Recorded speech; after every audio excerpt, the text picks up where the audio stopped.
Boker Or Beshem Hashem Naaseh Venatzliach. Nous sommes aujourd'hui le jeudi 10 octobre 2024 et déjà le 8 du mois de Tishri. Toujours dans cette série importante, je le rappelle pour tout le monde, hommes, femmes, personnes âgées ou enfants, de partager cette série de cours qui s'appelle La vie du juif, sur lequel nous parcourons au fur et à mesure de l'alphabet, basé selon les enseignements de Rabbeinu Nissim, la vie du juif, les choses que l'on doit éviter de faire et surtout ce que l'on doit faire au quotidien. Non pas simplement pour la période de Teshuvah, de Asara Yemé Teshuvah, mais tout simplement parce que chaque jour, nous avons à nous heurter à des interdits et aussi à accomplir des mitzvot.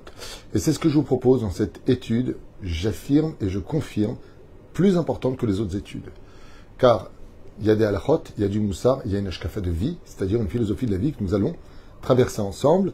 Donc, la vie du juif, numéro 1, numéro 2, numéro 3, numéro 4, numéro. Et là, nous sommes au numéro 15, Bezrat Hashem. Juste que je ne dis pas de bêtises, je préfère vérifier. Juste un tout petit instant. Non, c'est au numéro 16 que nous sommes, c'est bien ce que je pensais. J'ai eu un doute. Achen Bisiata Dishmaya, aujourd'hui, Shiur acheté, en ce jeudi, par Claire Chantal Ben-Arous, pour l'élévation de l'âme de Jacques Hervé, Yaakov Ben Emil Chaim Ganassia.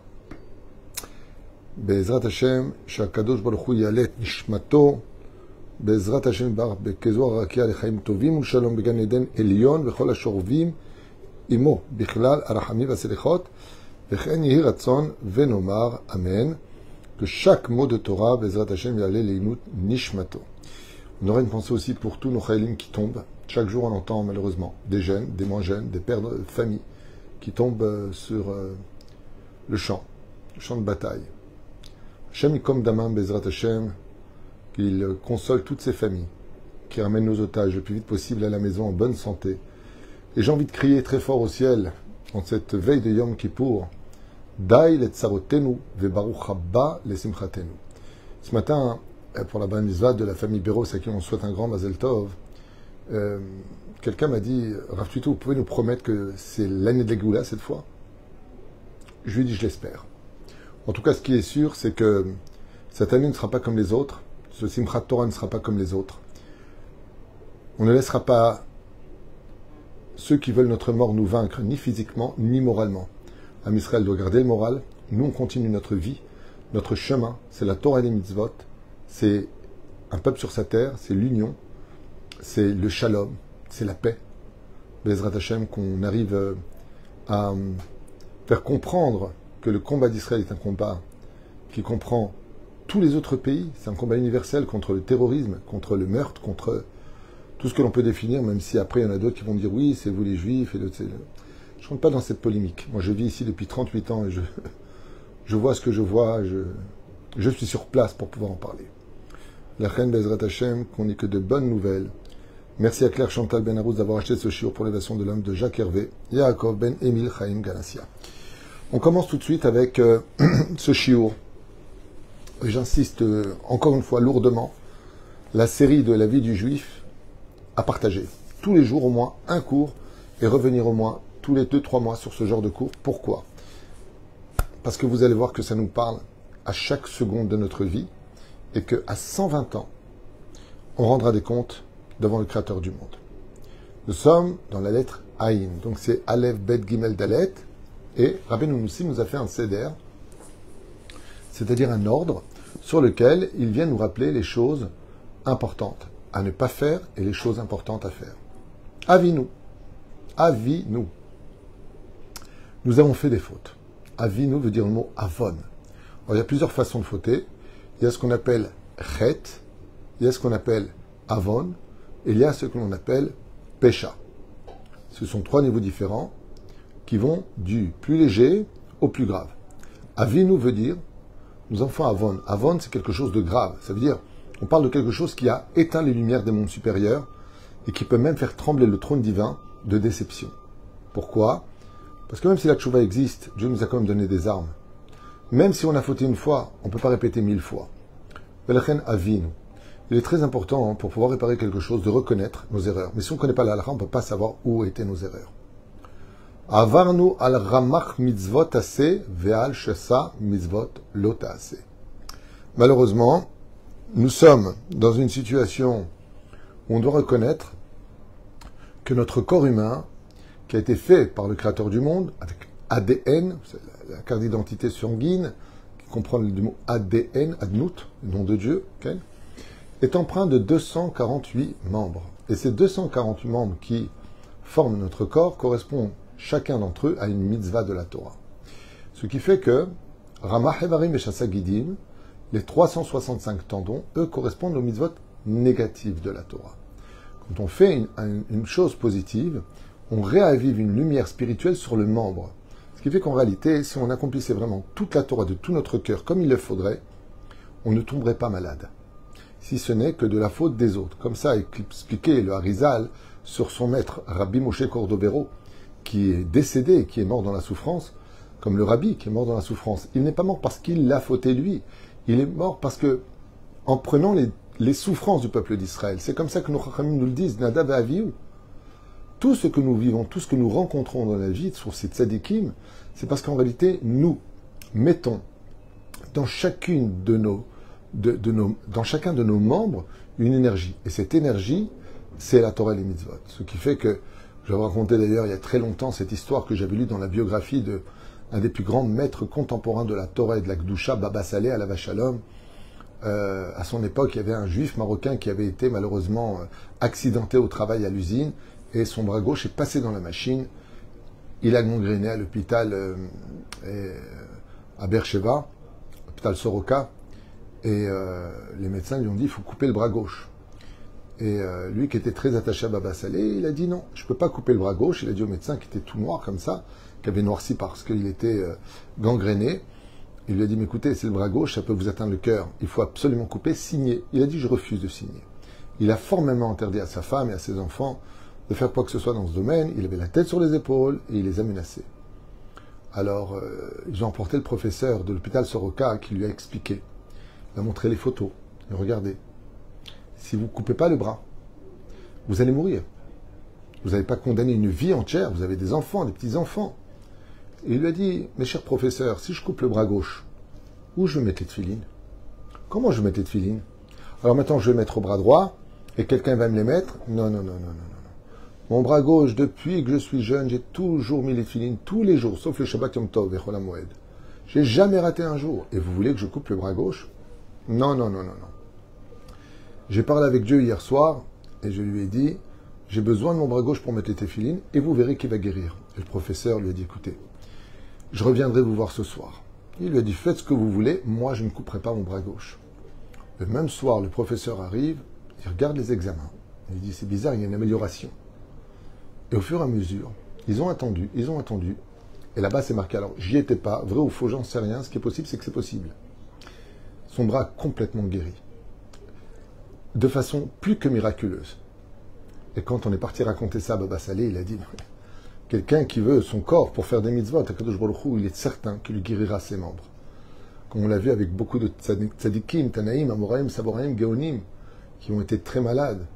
Il y avait un rave aussi pareil, il avait des problèmes de jambes terribles. Il s'est mis à pleurer devant la porte et dit, mais je me lève pas pour aller dans une boîte de nuit, je me lève pour aller prier à Hachem, je t'en supplie, donne-moi cette force. Et Akadosh Baruch Hu lui a fait un miracle. Quand on prie Hachem de tout son cœur, alors son corps suit, parce que vraiment, si notre corps est sanctifié à la Torah et au mitzvot, on peut guérir. D'ailleurs, sachez que le roi Salomon avait dévoilé dans sa grande sagesse les secrets de chaque membre par rapport à chaque mitzvah. Ça s'appelle le livre de la Refoua. Et le roi, Chizkiyahu HaMelech Alav Shalom, quand il a étudié ce livre, il a dit il faut l'enterrer et ne jamais le montrer à l'humanité. Il dit pourquoi? Il dit parce que sinon plus personne ne fera tchouva. Qu'est-ce qui va se passer? T'as mal au cœur, qu'est-ce qui correspond? Valve gauche, valve droite.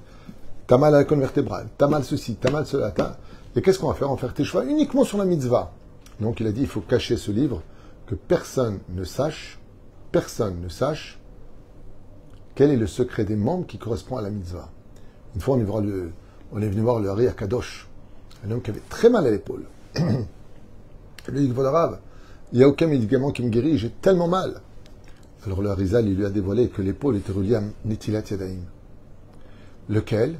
celui de Maïm Acharonim Chova, celui qu'on fait juste avant le Birkat Hamazon. Alors il lui a montré le remède, il est marqué dans Shulchan Aruch, Yetol Yadav Techef Yevarech. C'est pour ça d'ailleurs que même quand on fait Netilat Yadayim avant le pain, il ne faut pas parler. C'est un minag.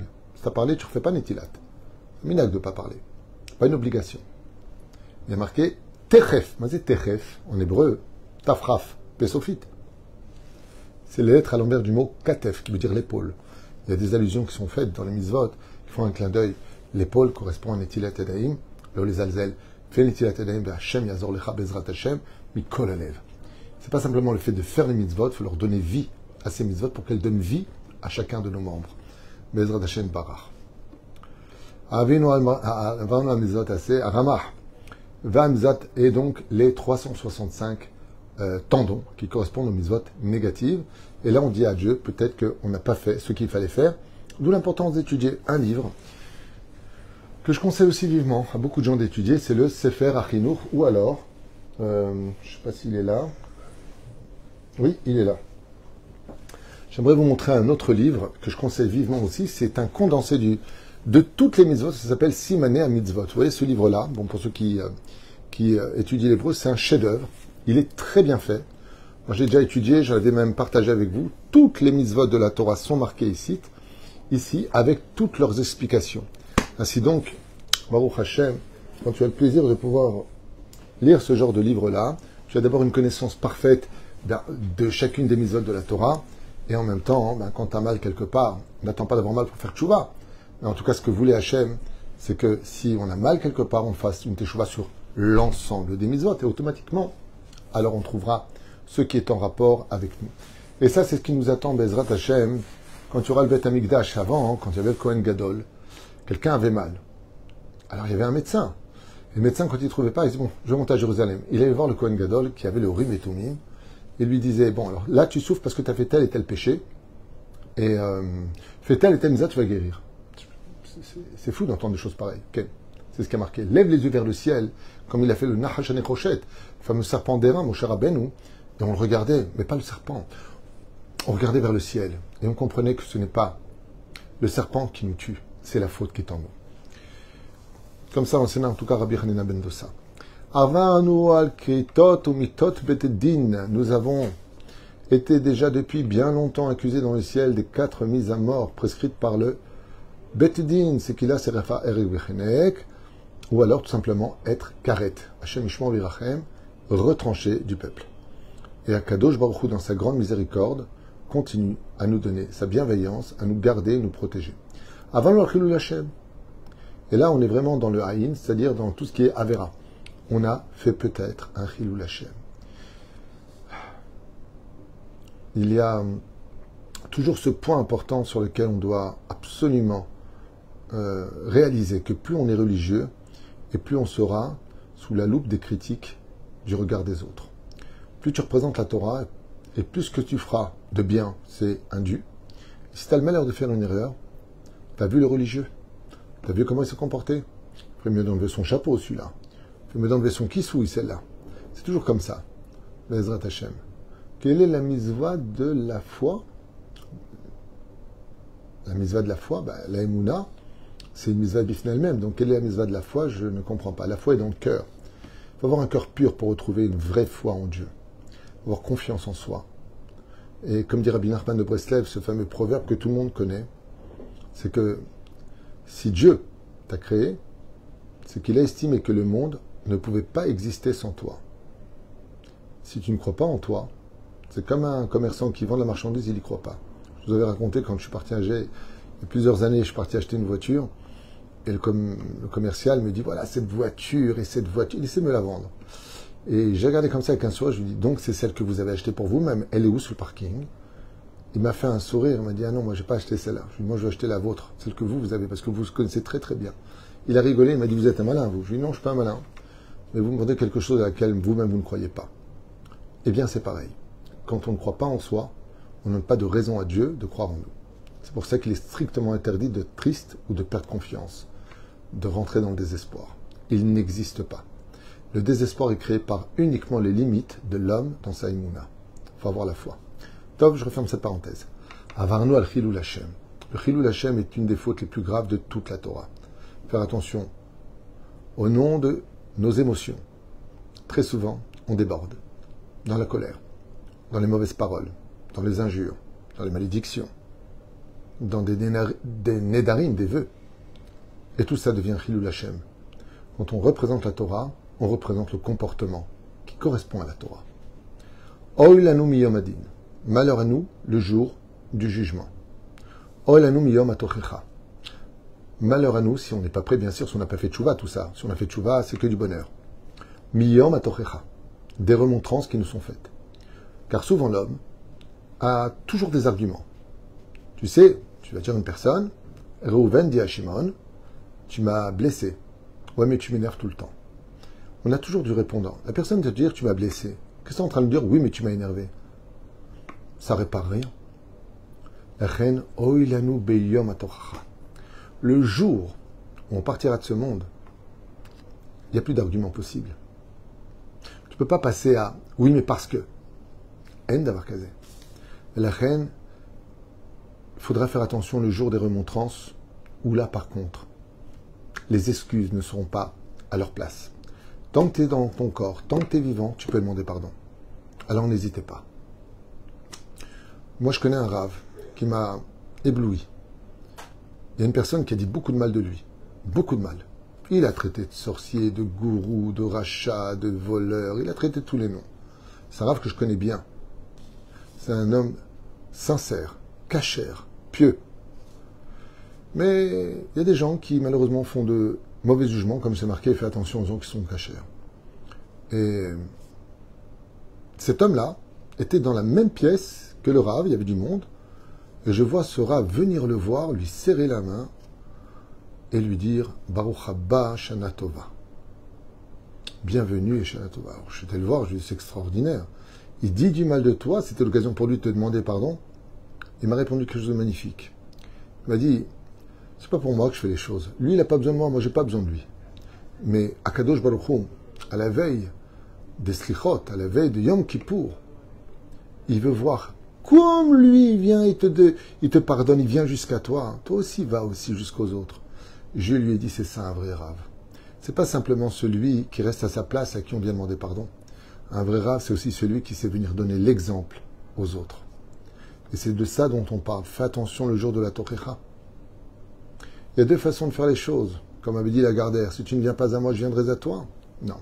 Dans la Torah, quand tu vois qu'une personne ne fait pas l'effort qu'il faut, alors va lui donner l'effort. Va lui montrer l'exemple.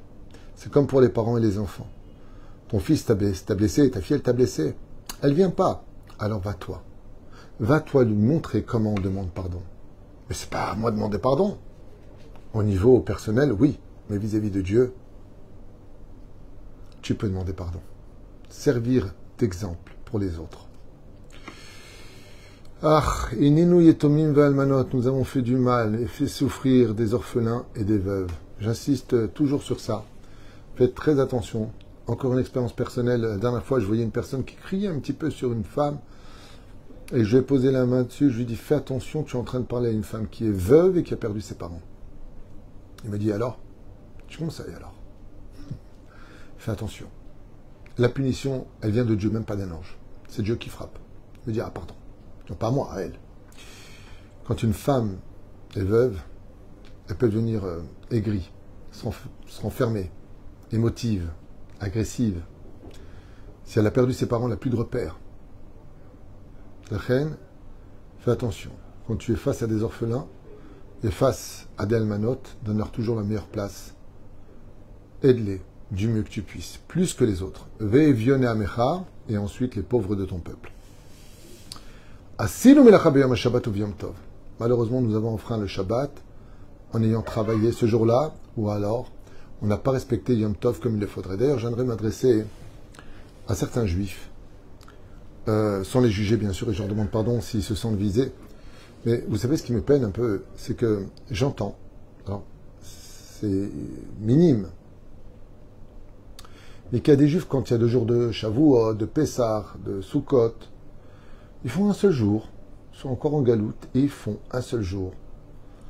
Et ils disent deuxième jour, c'est les Chachamim qui ont rajouté à cause d'un doute.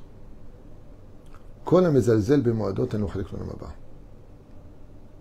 Alors sachez que le deuxième jour de Yom Tov n'est pas moins important que le premier jour. Chen Bezrat Hashem. Même un Israélien qui se trouverait en Galoute, à Paris, aux États-Unis. Le deuxième jour de Yom Tov, ça ne le concerne pas. Ce n'est pas la même prière. Malgré tout, il n'aura pas le droit d'enfreindre en public, de peur qu'on dise, t'as vu ce juif, il est mezalzel, Yom Tov Sheni de Galouyot. C'est-à-dire, il ne respecte pas le deuxième jour de Yom Tov. Celui qui passe sur la parole de Dieu, karet. Mais celui qui entrave la parole des Talmidei Chachamim, chayav mita. Donc faites attention, quand il y a 2 jours de Yom Tov, c'est pas un jour de Yom Tov. Et si vous me dites, attends, Yom Tov, Shabbat, tu finis à peine, Yom Tov, Shabbat, quand est-ce qu'on va travailler? Alors n'oubliez pas un détail. Celui qui tient les clés de votre parnassa, c'est ce même Dieu qui vous a demandé de faire Yom Tov, Shabbat. Ayez confiance. Aninu Amen Hatufa. Nous avons répondu à Amen avant que la personne ait fini la bénédiction. Donc j'en ai souvent parlé dans cette série de cours. Là, c'est marqué noir sur blanc. Aninu Amen Hatufa. Hatufa veut dire avant que la personne ait fini de faire sa bénédiction. Par exemple, vous êtes assis en face de quelqu'un et il dit Baruch Ata Hashem Elokeinu melech haolam she'akol niya. Vous dites Amen. Non. She'akol niya bidvaro. Attendez la fin. Uniquement à la fin, vous pouvez répondre. Et Amen Ketoufa.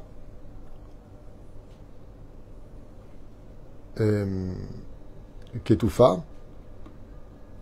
Asar Nuachat Mea Mevrotea. C'est-à-dire, on l'a collé directement. Il faudrait que je regarde exactement c'est quoi ce qu'il veut dire ici. Amen Ketoufa. Et Ktof, du ramasser avant l'heure. Ok. Vamen Yetoma. C'est-à-dire que on n'a pas entendu la bracha et on répond Amen, ou alors on a attendu trop de temps avant de répondre Amen. Avarnu al-arba be'esrim devarim shchavim al'em nidouy.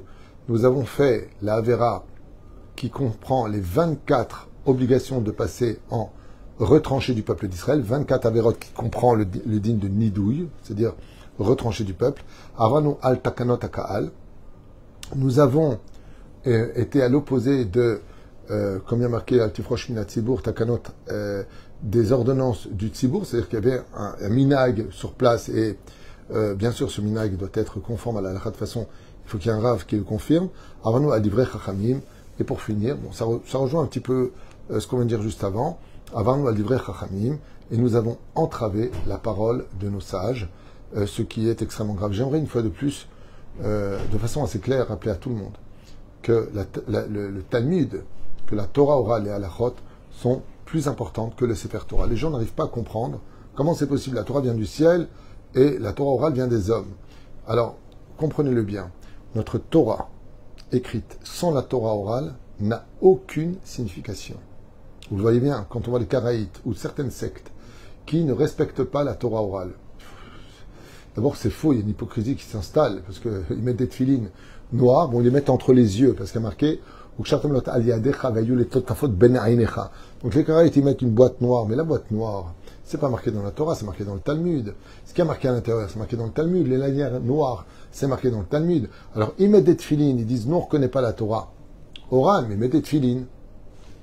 Il y a quelque chose qui ne va pas. En fin de compte, faites le supermarché de ce qui vous intéresse dans la Torah orale. Il faut savoir que le mode d'emploi de la Torah écrite, c'est la Torah orale. Et c'est pour cela que quelqu'un qui dit moi, ce qu'ont écrit les rabbinim, je ne prends pas, je n'accepte pas, ce sont des hommes qui l'ont écrit, dans ce cas-là, ça veut dire que tu enlèves tes mezuzot. Tu me pas tes tefilines. Parce que dans la Torah, on ne te dit pas quoi mettre dans les mezuzot. On ne te dit pas, le fronteau, c'est peut-être au-dessus, c'est peut-être en bas. Pourquoi tu mets à droite quand tu rentres? C'est pas marqué dans le Talmud. C'est pas marqué dans la Torah, c'est marqué dans le Talmud. Donc, le Talmud écrit par les hommes. Tes tefilines, on a dit. C'est pas marqué ce qu'il y a dedans. Les 4 maisons au bras. Qui t'a dit que c'est le bras gauche? Peut-être c'est la cuisse. Qui t'a dit que la Brit Mila, c'était pas sur le bout du nez ou sur le bout de l'oreille, dit le Talmud? Il n'y a pas marqué de faire la Brit Mila en bas, c'est marqué nulle part. Marqué Brit Mila, une alliance. Peut-être une alliance, on aurait dû couper un bout de doigt comme font les Japonais, là, les Kazuka, là, je sais pas comment on appelle ça, je sais pas comment, il y a une mafia comme ça qui s'appelle, il y a Yakuza, je crois les Yakuza, un truc comme ça. Alors eux, quand ils rentrent, ils se coupent une phalange. Peut-être c'était ça l'alliance. Pourquoi tu coupes en bas? Pourquoi tu coupes en bas? C'est pas marqué dans la Torah nulle part qu'on coupe la Brit Mila. Marqué nulle part. Mais la reine, il molle Bessar Orlato. Bessar Orlato. Il coupera ce qui dépasse. Ce qui dépasse, des fois, tu as un lobe qui... Mais il faut. En tout cas, comme ça dit le Talmud. La reine fait très attention. Le mode d'emploi qui permet de comprendre la Torah, c'est la Torah orale. Ce qui fait qu'à côté de la Bible, vous pouvez mettre le Talmud, les halachot, les mishnayot, tout ça va au même niveau que la Torah. Comme le dit d'ailleurs le Talmud lui-même, combien sont bêtes ces gens qui se lèvent devant le Sefer Torah, mais qui ne se lèvent pas devant le Rav quand ils rentrent à la synagogue. Et pourquoi? C'est parce qu'ils sont bêtes. Le Sefer Torah, ils se lèvent, mais sans le Rav, ils ne peuvent rien comprendre de cette Torah. Donc on doit autant de respect à un Rav qu'à un Sefer Torah, disent nos Chachamim.